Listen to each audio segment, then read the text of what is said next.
Good afternoon, everyone. Welcome to today's press conference regarding the 2024 NATO Summit. We thank you for coming out today, and we are looking forward to having you help us to assist with communicating with the public in regards to this event. Following remarks by our speakers today, there will be an opportunity for questions. We ask that when you're called on that you would introduce yourself, also say the name of your outlet, and limit your questions to one question and one follow-up question initially. We'll try and get to as many questions as we can from different folks. I'd like to take this opportunity to introduce Matt Stoller. He is the Special Agent in charge of the Washington Field Office.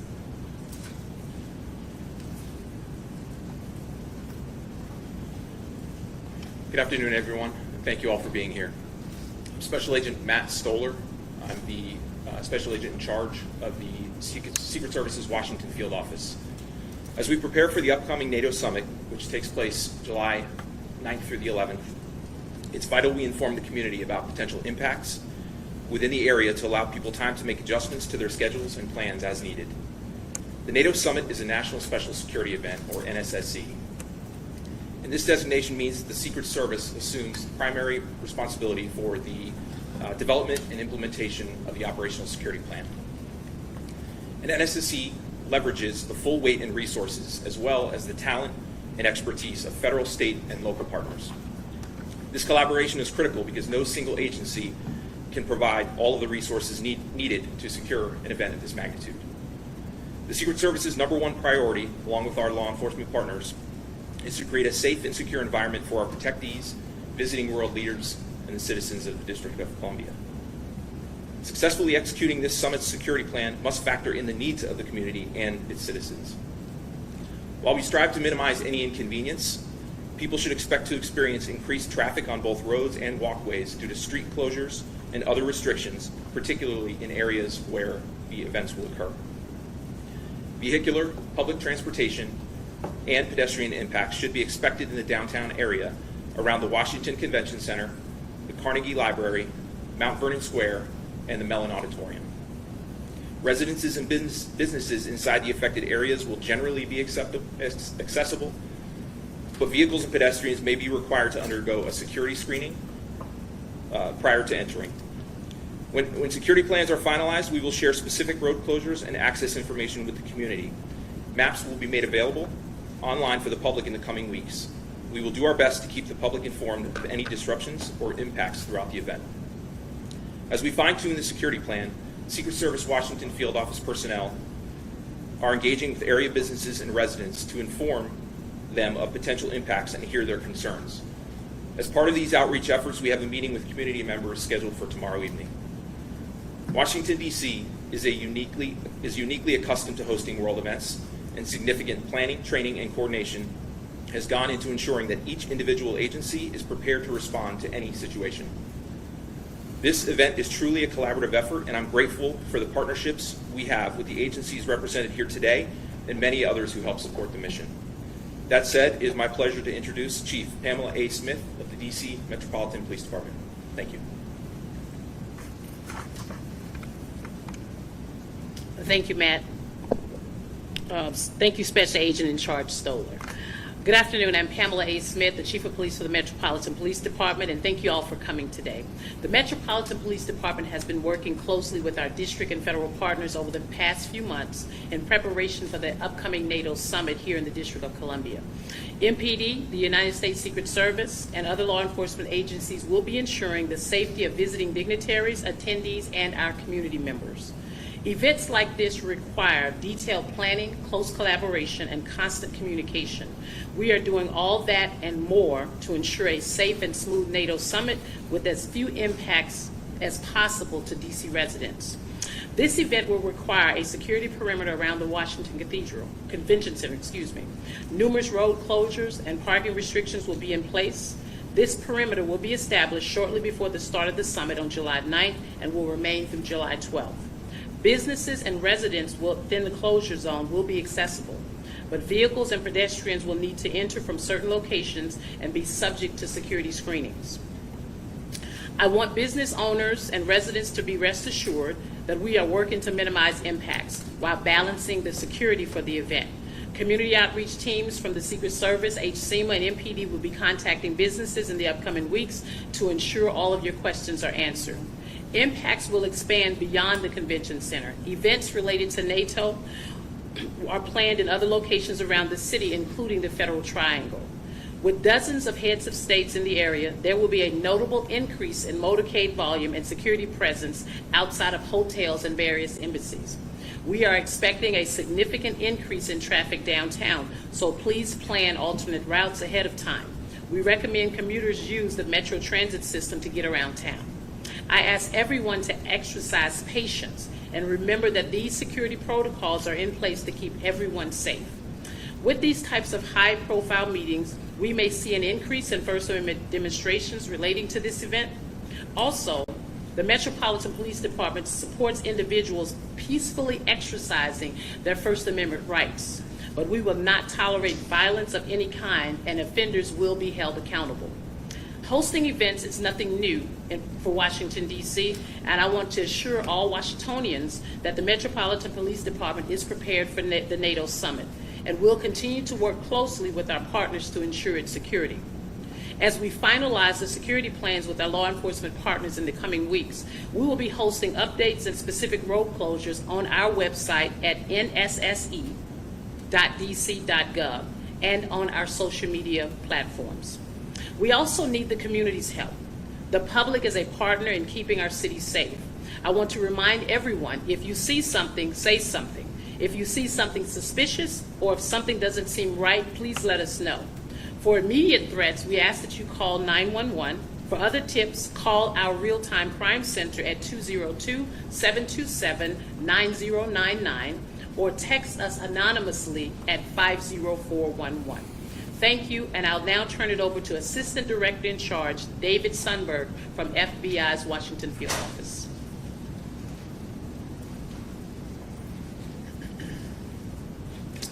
Thank you, Chief Smith.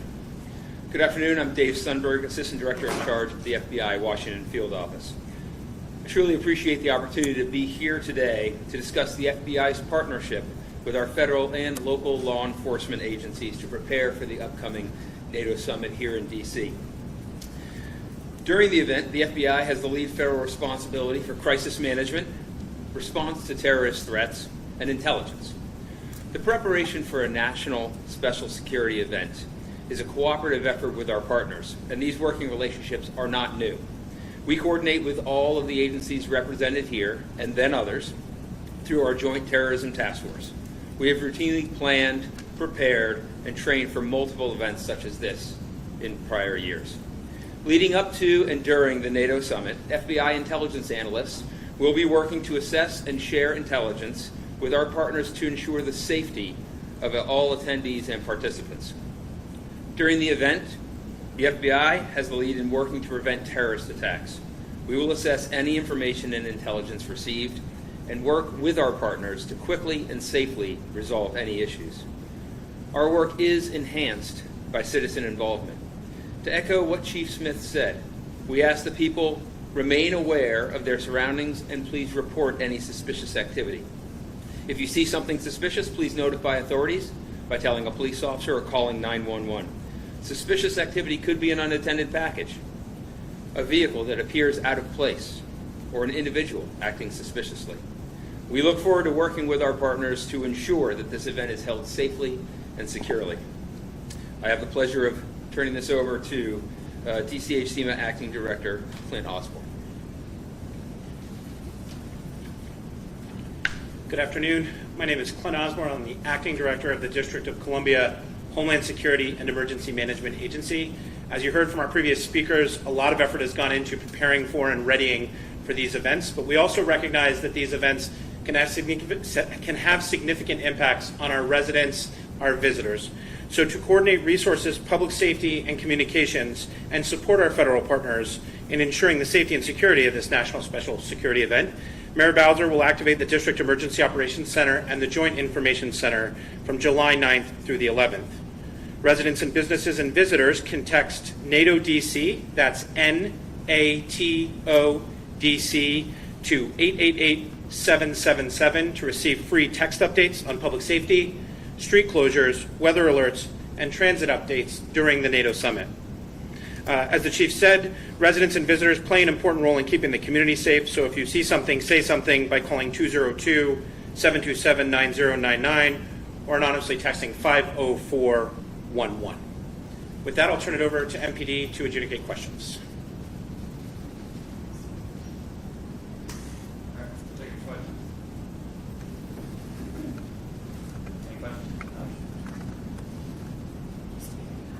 Sure. Hi there. My name is Nicole, and I'm at CBS. Can you hear me?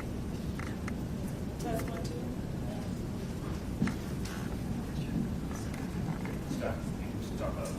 Can you guys hear me?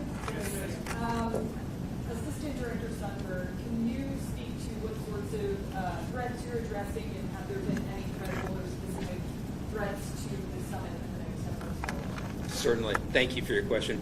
We do not have any specific or credible threats to the NATO summit, but we'll continue to work alongside our partners to make sure that any information or intelligence we receive that's relevant is shared amongst all agencies. Thank you. And just as a follow-up, you being Chief Smith or Special Agent Stoller you can address, can you speak a little bit to First Amendment zones for protesters and what accommodations will be made for First Amendment activities? And do you have an estimate of how many folks you expect to come out and protest? So specifically thank you for the question, first of all. And so for the First Amendment activities, you know that oftentimes people will submit a permit, sometimes at the request of the National Park Service to have First Amendment activities, and sometimes we just have pop-up demonstrations. So at this point, we do not have any anticipated First Amendment activities, but we do know for these types of activities or these types of events, they may garner some First Amendment activities or protesters that may decide they want to come in and exercise their First Amendment right. So you don't have any permits at this time? I'm not sure if the National Park Service does, and they're not here to speak to that, unless someone on the team have any additional information regarding that. But typically it would come in, and MPD will get some, but as of right now, I'm not aware of any.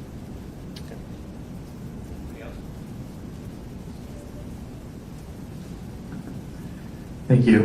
My name is Michael Dane with Fox News. Chief Smith, I have a question. So I don't mean to be off topic, but pertaining to what happened at the White House over the weekend, were law enforcement officers ordered to stand down or not take precedent against those who vandalize statues? And what would ultimately be the protocol for officers in situations like that? So if you're speaking specifically about what occurred at Lafayette Park, so I work for the Metropolitan Police Department, and those officers that are assigned to Lafayette Park are with the United States Park Police. And as you know, in certain locations on federal property, you may or may not know on federal property, there is a 36 CFR Code of Federal Regulation that does not allow certain activities to happen when it comes to First Amendment exercising First Amendment activities on federal lands. And so what you saw was obviously the United States Park Police engaging in individuals who could not exercise their First Amendment right based on whatever other additional activity was occurring in that space.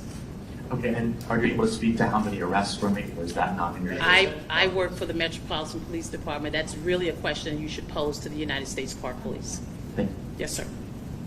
On topic, so Major, please. Hi, I'm Susan Harvin with CBS News, but I'm also acting as the poll producer for the networks.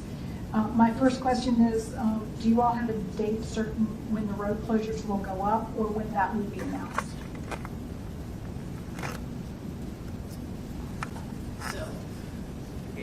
So as of right now, we do not have that information available, but there will be another press conference, if I'm not mistaken, on July 1 that will provide that information for anyone who is in really need of that information regarding the specific road closures. And follow-up. Where's the briefing emergency location going to be? Would it be here or somewhere else? If you get to do one. We appreciate you being part of our pre-event exercise. We will do briefings out of this space during the event.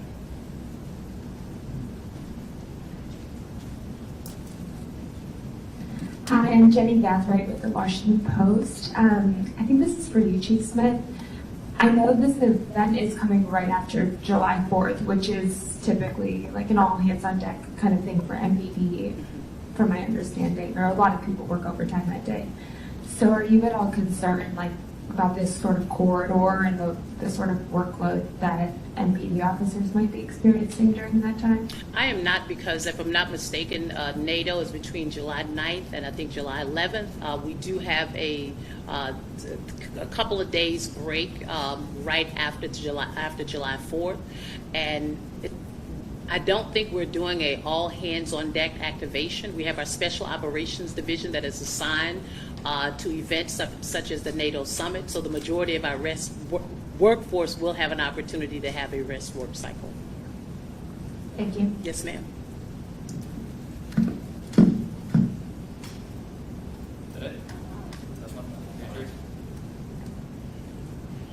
Beatrice Peterson, ABC News. I was wondering if you could just quantify for the public how massive this is going to be. DC has a lot of large-scale events such as World Bank, IMF. Are you guys thinking that this is going to be a several 100,000 people in town, or tens of thousands? Like how massive is this going to be? It's going to be a fairly large scale. So there's 32 member nations in NATO, and then there's 5 additional partner nations. But State Department and NATO personnel who are organizing the event, they're the ones that put out all the invitations. I don't know what the status of those invitations are, but my understanding is that they've all been invited, them and the members and their spouses as well. So it will be a large magnitude event. There'll be a lot of, I believe, one of the other speakers mentioned the number of motorcades and some of the other security footprint and all of that. So it is going to be somewhat sizable. So, but I just don't have numbers. And should the public, Okay. Should the public be ready for rolling, I guess, road closures, being that there's going to be a lot of high-level delegates and officials in town? Yeah, in terms of describing what the closures may look like, I can't go into those details just because we'll have to flex depending upon what's happening. But yes, there'll be significant traffic impacts in a variety of areas throughout the city because, as was mentioned, there are a number of locations that will house events for the NATO Summit. That's the last one.